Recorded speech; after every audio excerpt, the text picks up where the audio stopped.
All right, morning all. We're here. It's December 23rd. Just a quick little news of the day type thing. No extension talks apparently between Pajot and the Senators. Now, Jean-Gabriel Pajot has a cap hit of $3.1 million. You have to think he's going to cost more than that to keep.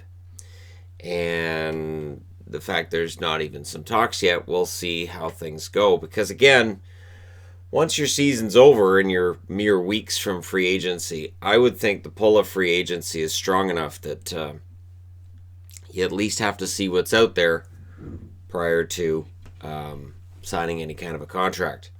So we'll see what happens with the Senators. I've mentioned it before. This will probably come around again as we get closer to the trade deadline. Scott Sabourin was supposed to come back tonight. That has been derailed by the flu. Sabourin was a useful player for them early in the season. Far more useful than I think any of us thought he would be. And, so it'll be interesting to see what happens when he comes back to the lineup. He gives them some toughness, some sandpaper that they have on some level, but it's definitely amped up when he's in the lineup. Nick Backstrom, there's a snag in the extension talks between Nick Backstrom and the Washington Capitals. And it's not money, it's term, which is now this new standard. So Backstrom, who's currently 32 years of age, if you're a hockey team, well, how late do you want to pay a guy? 35 sounds about right, so the Capitals are offering him a 3-year contract. He wants 5. So there's no agent involved. It's just him and the team. He said he's really enjoyed the process and seeing the behind the scenes and the numbers and all that normally an agent would be dealing with. But we could end up with an agent dealing with it at some point if they can't agree on term. So, or the team offers 3, he wants 5, settle on 4, right? And then it's a matter of cap hit. But he's saying that the money, he doesn't really care about the money side of it. So that's good news if you're a fan of the Capitals. It doesn't look like he wants to cash in at age 32. He's perfectly fine to spend the rest of his career in Washington. He just wants it to be 5 years for the extension, and they want it to be 3.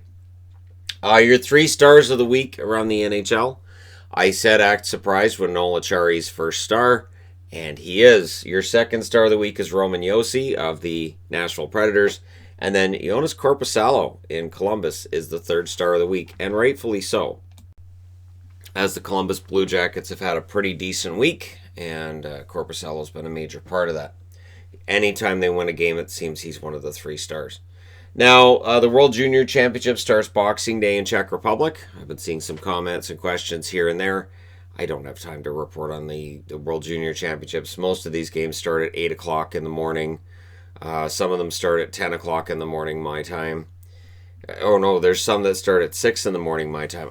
There's just no way. There's no way that I could cover the tournament and do it justice.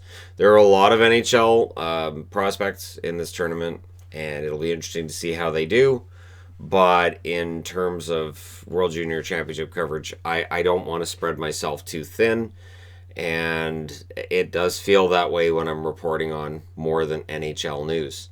So, the World Junior Championships in Czech Republic, and like I said, a lot of the games are in the morning here, so if you have a chance to watch it, hockey's going to probably be great, and it'll make us all sad because we're not going to see that at an Olympic level or any kind of professional level. But it's just, I don't have the time. I really don't. I also wanted to talk a little bit about how close these divisions are right now in the NHL.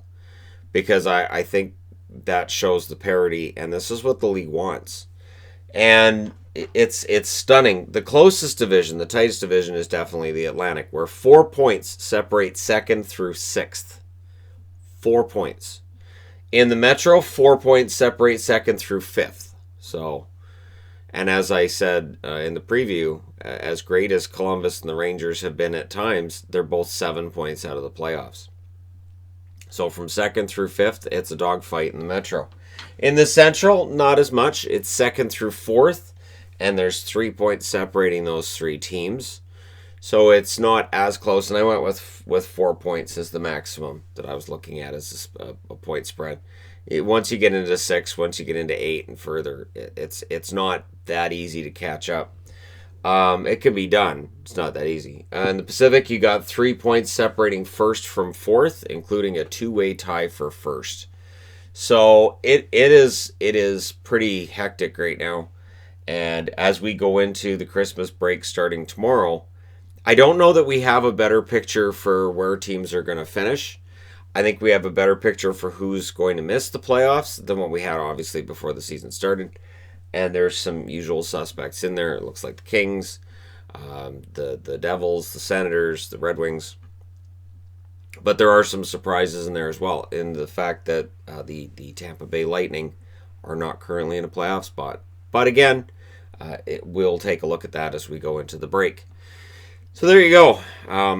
After a rough night's sleep, trying to sleep with this, I am back up and I'm doing videos for you fine people. So that's your news of the day thus far. And I can't see there being a whole lot more news. There's a lot of guys who are out sick and not sick, and other little minor injuries that are day to day that I could fill the board up with. But it's just everything is so fluid right now, and there's so many things people are dealing with. I think that the 3-day break is going to be great for the NHLers, and all the best to them. So there you go.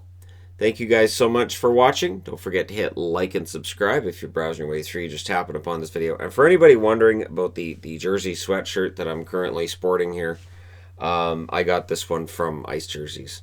So they're available numerous places, but Ice Jerseys has some really fun ones. So I just don't wear them in videos for the most part. I just figured I'm sick. I'm going to wear the hoodie. I don't care. So there you go. Thank you guys so much for watching, for all your support, and I will talk to you again soon.